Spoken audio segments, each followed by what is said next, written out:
It doesn't. Right. You're absolutely right. And I totally agree. Actually, you know, because when I first read it, I felt the same way. Like, oh, here we go. Black people always got to, you know, now he's not black enough. We get a black, you know, candidate, and now he's not black enough. You know, and I kind of was offended. But when I read into it and when I started to watch Obama, you didn't, you know, I'm not saying that he has to say, oh, black people forever.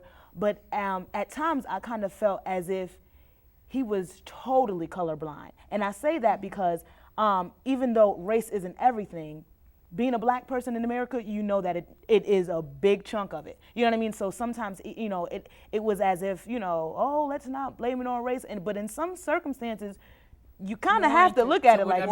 You want them to come to the BET Awards with No. just like the two Gen 6 boys? Absolutely not at all. But it would Ghetto be nice to Cosign? see him there. Why not? He's at all of these, you know, I won't say Republican, but he's at every other event with all the white people. Why not come to the BET Awards and vibe and source? Goodness, that would be. But even funny if he came to the BET Awards, his race, his color of his skin is still not going to change. His parents aren't the color of their skin and their race, ethnic background is not going to change. So what do you want him to do to make him more black? No, I don't understand. my argument is not, you know, trying to make, you know, he's going to come to the BET Awards, so therefore he's more black. But to see him reach out more so to us would make us relate to him more. In addition to being at all the, you know, white events. I think she means in addition to. Yeah, in addition to. When Clinton was president, you know, black people just loved him. You know, we were all young at the time, so you know, I feel like a lot of, you know, people my age, you know, say, you know, black people, we love Clinton just because they mamas and stuff said it, you know, when they were younger. I often wonder, you know, what made, you know, Bill Clinton, you know, so likable by black people, and I also wonder, does Obama have that same appeal to black people like how Bill Clinton had that same appeal from black people? I think that a lot of Bill Clinton's appeal was that you didn't get that same feeling that he was kind of keeping you at arm's length, you know, as far as the black community. He was kind of like knee deep in us, and he was, you know, making appearances and things like that. And I think that Obama is kind of piggybacking on what you're saying. He's kind of going more, you know, leaning a little more to the right. Like he doesn't want to be, you know, too, you know, pro-black, because then that's what you say with the Al Sharpton and Jesse Jackson.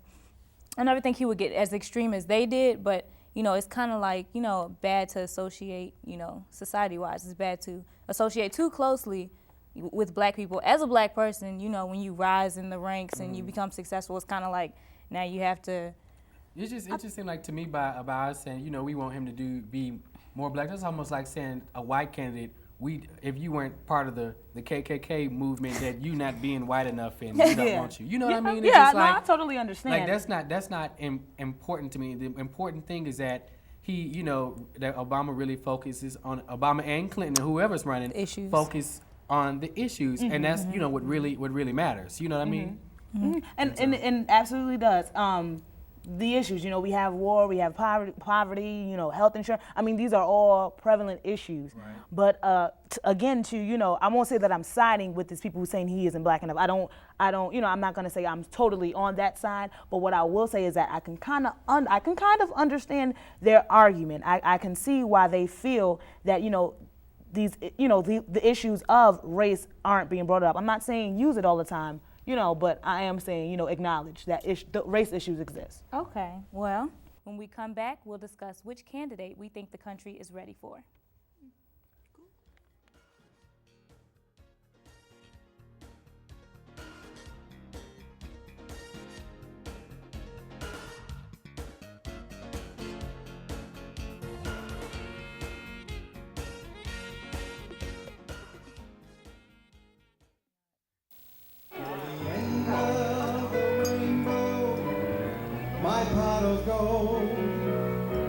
Your daddy's little girl till heaven home.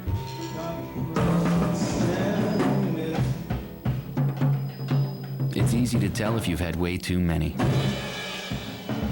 But what if you've had just one too many? Buzz driving is drunk driving.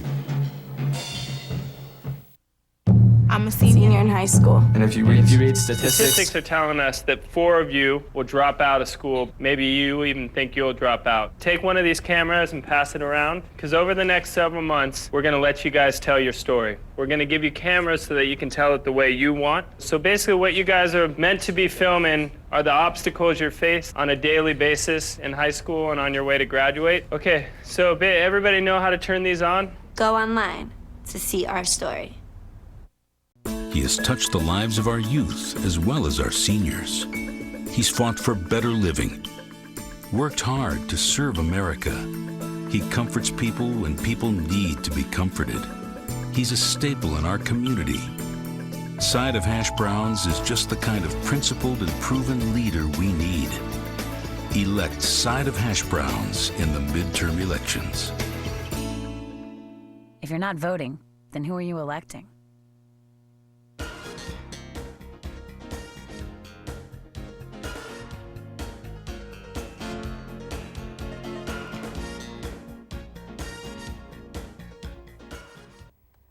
Welcome back to The Final Authority.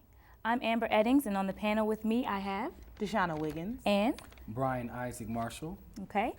We've been discussing the main Democratic candidates of the 2008 elections, Hillary Clinton and Barack Obama.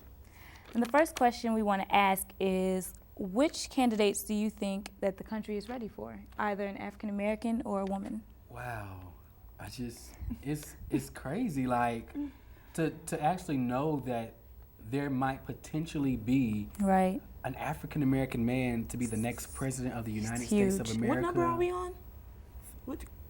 43, 4. Guess we should look that one up. Yeah. But wow. But yeah. it just really amazes me that, you know, like it's almost scary, like the fact that, you know, he might really be the next president, and you know that would just be so exciting. That would be like, to me, that's Absolutely. the ultimate image for a young black man to look at and see, you know, wow. I can be somebody, if not even the next president, I can really be somebody, and like, because, you know, there's a black president of the United States So of now America. it's possible, like the door's been opened. Yes, and you know, like, you know, we have our black CEOs and our black, but you know, most of our top black people, it's a lot of black successful people, but the ones that only get a lot of acknowledged are the ones who the CEOs of the hip hop industry, Athletes. and stuff. And you know, I just that would just be amazing It to would me. be. But the fact that, you know, he can get that far, to me is just, you know, awesome. You know, that, you know, he's getting respect from so many people. And, you know, like the first woman, that would just be another accomplishment. That's not a personal accomplishment Right. to me. But I think that's just, like I said, like in the beginning of the show, I'm all about things that are history making. And so, like, for her to be the first woman, I think that's just like, wow.